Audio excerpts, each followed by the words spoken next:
बाहेर मस्त पाऊस पडत आहे आणि काहीतरी चटपटीत खाण्याची इच्छा सर्वांनाच होते. तर अशा पावसाळ्यामध्ये असे नमकीन पदार्थ बनवण्यासाठी मी आज तुमच्यासाठी घेऊन आलेले आहे नमकीन पापडी रेसिपी. नमस्कार, मी ओजस्वी, कुक विथ ओजस्वी मध्ये तुम्हा सर्वांचं खूप खूप मनापासून स्वागत.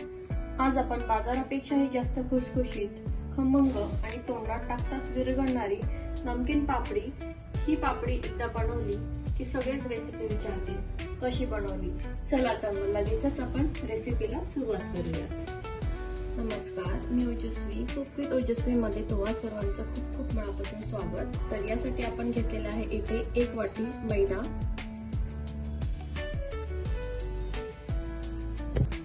आता इथे तुम्ही मैद्याऐवजी पूर्ण गव्हाचं पीठ देखील घेऊ शकता किंवा अर्ध मैदा आणि अर्धा गव्हाचे पीठ असं देखील घेऊ शकता. तुम्ही तुमच्या आवडीनुसार जे तुम्हाला योग्य वाटतं ते प्रमाण तुम्ही घेऊ शकता. इथे आपण काही मसाले टाकून घेणार आहोत. तर इथे घेतलेला आहे आपण चिली फ्लेक्स, ओवा घेतलेला आहे 1 चमचा, हातावरती क्रश करून टाकायचा आहे. काळी मिरी पावडर, सफेद तीळ, कलौंजी घेतलेले आहे आपण इथे. तुमच्याकडे जर कलौंजी नसेल तर तुम्ही फक्त तीळ देखील वापरू शकता. आता आपण हे सर्व एकत्र करून घेऊयात. चवीनुसार मीठ 1 चमचा. आपल्या नमकीन पुरी छान खस्ता होण्यासाठी किंवा त्याला छान टेस्ट येण्यासाठी इथे आपण घेत आहोत 2 चमचे साजूक तूप. इथे तुम्ही तेलाचा वापर केला तरी चालू शकतो.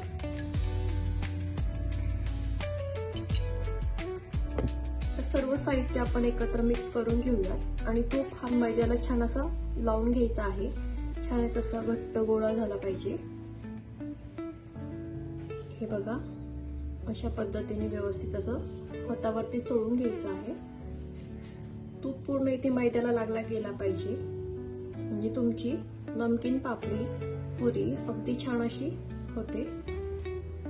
हे बघा, अशा पद्धतीने मैद्याला छान असं चोळून घ्यायचं आहे.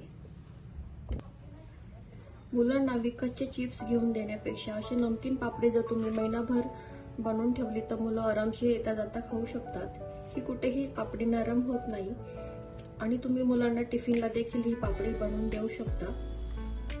खूप छान ह्याची टेस्ट लागते. एकदा नक्की ट्राय करून बघा.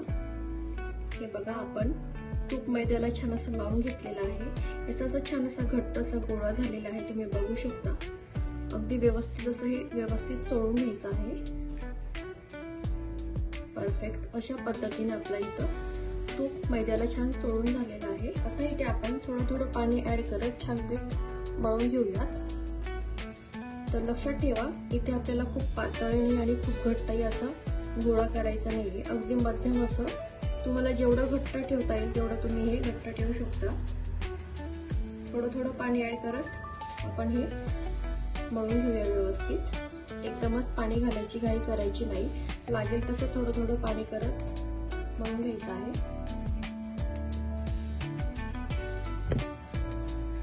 तुम्ही बघू शकता आपलं पीठ इथे छान घट्ट असं मळून झालेलं आहे. आता आपण हे 5 मिनिटासाठी छान भिजवून देऊयात.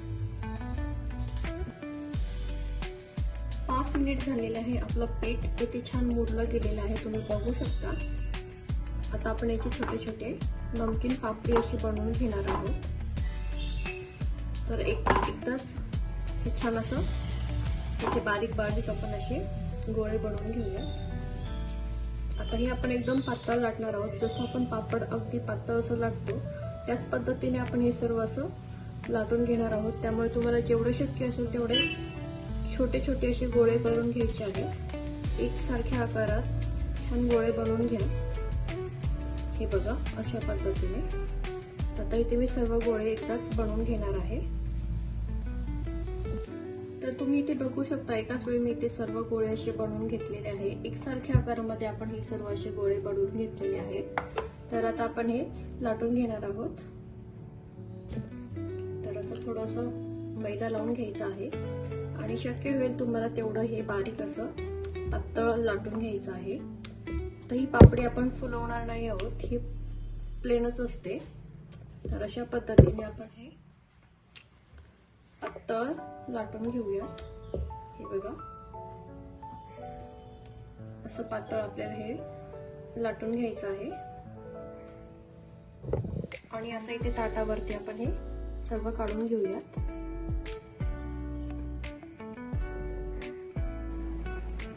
तुम्हाला शक्य असेल तेवढं बारीक ही पुरी आपण इथे लाटून घेणार आहोत। बघा, अशा पद्धतीने थोडासा मैदा घेऊन किंवा तुम्ही तेल देखील लावून ही पुरी लाटून घेऊ शकता। हे बघा, अशा पद्धतीने छान अशी गोलाकार ही लाटून घ्यायची आहे। इतके पातळ आहे आपल्याला। हे बघा, तर तुम्ही बघू शकता इथे आपण सर्व पुरी छान लाटून घेतलेल्या आहेत। अशा मी सर्व ताटांमध्ये एकसारखे ठेवून घेतलेल्या आहेत, तुम्ही बघू शकता। आता आपण याला थोडंसं सुकून देणार आहोत आणि मगच तळणार आहोत। आता हे सुकून का द्यायचं, तर यामुळे तेल जास्त लागत नाही आणि अगदी कुरकुरीत अशी आपली ही पापडी बनवून तयार होते। तर तुम्ही बघू शकता एकसारख्या आकारामध्ये सर्व पापडी आपण इथे बनवून तयार करून ठेवलेले आहेत। अशा पद्धतीने तयार करून ठेवलं तर तळायला जास्त वेळही लागत नाही, जास्त गॅसही लागत नाही आणि अगदी कमी साहित्यात कमी वेळेत आपलं हे काम बनवून तयार होतं। तर अशा पद्धतीने आपण हे थोडंसं फॅन खाली सुकून घ्या, म्हणजे हे तळायला अगदी सोपं असं होतं। तर आता आपण पुरी तळून घेणार आहोत। तेल आपण छान गरम केलेलं आहे, अगदी कडकडीत असं तेल गरम करून घ्यायचं आहे सुरुवातीला आणि नंतर आपण मध्यम ते मोठ्या आचेवरती पुरी छान तळून घेणार आहोत। तर हे बघा, आता आपण पुऱ्या इथं सोडून घेऊया। 2-2, 3-3 अशा पद्धतीने जेवढं तेलात बसेल तसं आपण ही पुरी तळून घेणार आहोत।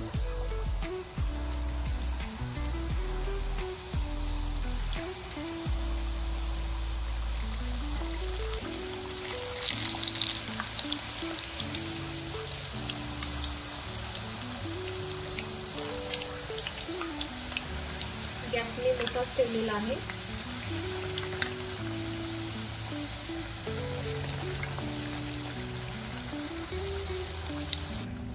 रंग छान सोनेरी झालेला आहे, तुम्ही बघू शकता।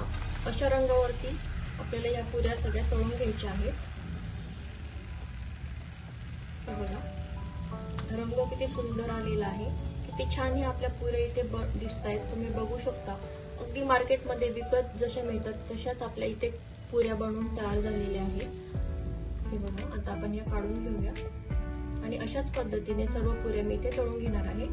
त्यांची अशी पुरी खायला मिळली तर किती छान आहे।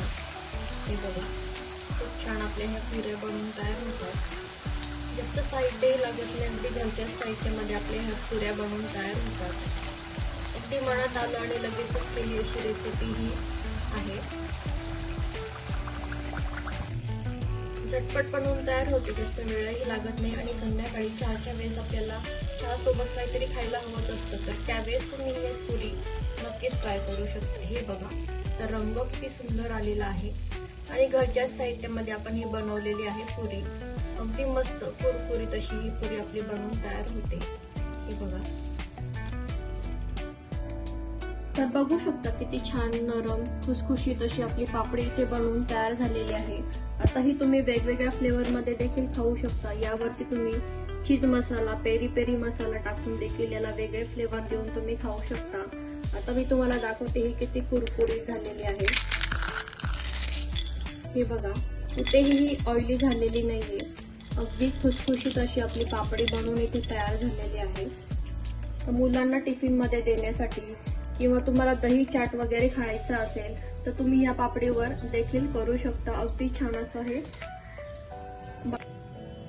असं हे पापडी चाट, दही चाट असे वेगवेगळे पदार्थ तुम्ही या पापडी सोबत बनवून खाऊ शकता।